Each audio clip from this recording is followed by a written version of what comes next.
What about, you knew he could punt too, obviously, right? No, I did not know he could punt. Jalen Carter says he can punt.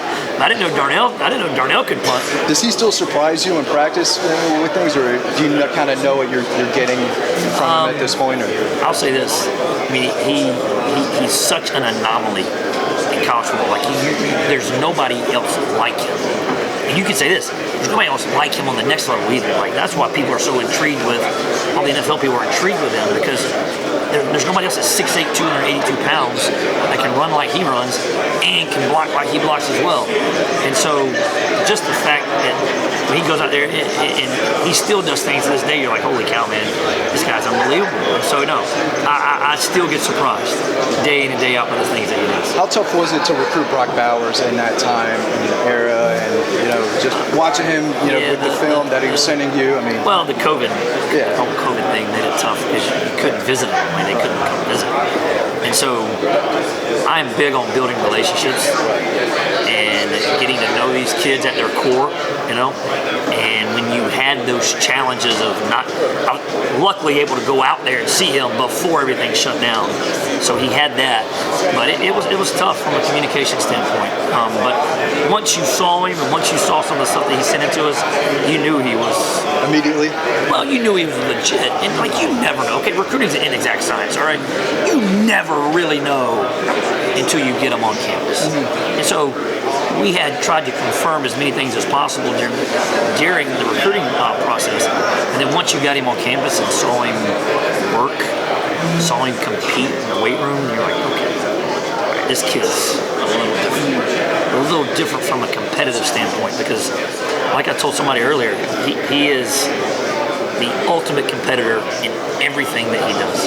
And I think Oscar's thrust into a bigger role. How do you think he handled that in that game? Oh man, he probably couldn't handle it even better. I mean, the one thing you worry about is the moment too big, right? And it wasn't. He went out there and did his job, at a very, very high level against an unbelievable opponent, and I couldn't have been more proud of the way he stepped up, And that's a credit to his preparation. Because if you don't prepare like you're going to be the guy, when you become the guy, you're not going to be ready. And so, he prepared the right way, and he was ready for his moment. I know you've talked before about recruiting and how important it is for you to build relationships, but the recruiting tear you're on right now, getting guys from not just Georgia like Oscar, but all over the country together. What do you think has allowed you to recruit elite tight ends so well? Well, I think the way we use them at Georgia certainly helps, right? Monk has done an unbelievable job of finding a way to be very unique and creative with how we use our tight ends and the personnel that we use. So kids see that and appreciate that. The second thing is, the University of Georgia is the best school in the country. From academics to social life to athletics, you're not going to find a better institution. I firmly believe that. And then we play and we work for the best head coach in the country. And he's unbelievable at building relationships with kids and developing kids and preparation from after football to football to academics. Everything is top notch. So it's not just what I'm doing. I'm a very small part of the recruiting process, and so there's a lot of factors that go into it, and it really goes to everybody pulling in the same direction. Like, you got to have alignment from the top to the bottom of the entire program, and when you do that, you will have recruiting success. And right now, that's what's helping us out. You signed 2 tight ends in this last cycle. I don't think you're done yet. What are you getting in Pearce and Lawson and what they might be able to do? Well, very pleased with what I've seen out of Lawson so far. Lawson's been here and joined us for practice and has already showed a lot of people the skill set that we saw in high school.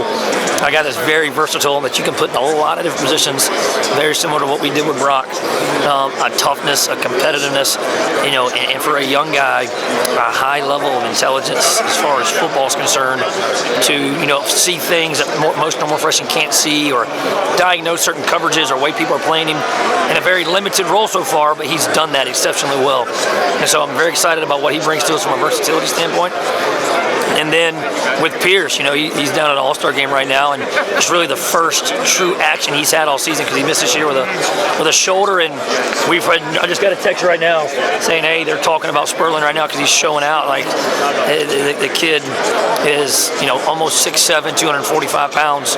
So you're incredibly impressed with his length and his size and the way he's changed his body and the way he's come back from his injury. And talking about a guy that loves Georgia now. That kid absolutely loves Georgia. And so you got 2 kids that were born dogs folks that love this school and love this place that are very excited to be here, and we look to continue the tradition that we've had at this position, the success we've had at this position. Those two are certainly on their way to doing that. Is there anything that Brock can do now that still surprises you in a game or in practice? No, I mean, you come out every day and you see him do something, holy cow, man, this guy, it's just, the thing that impresses me the most about the guy is he is the ultimate competitor.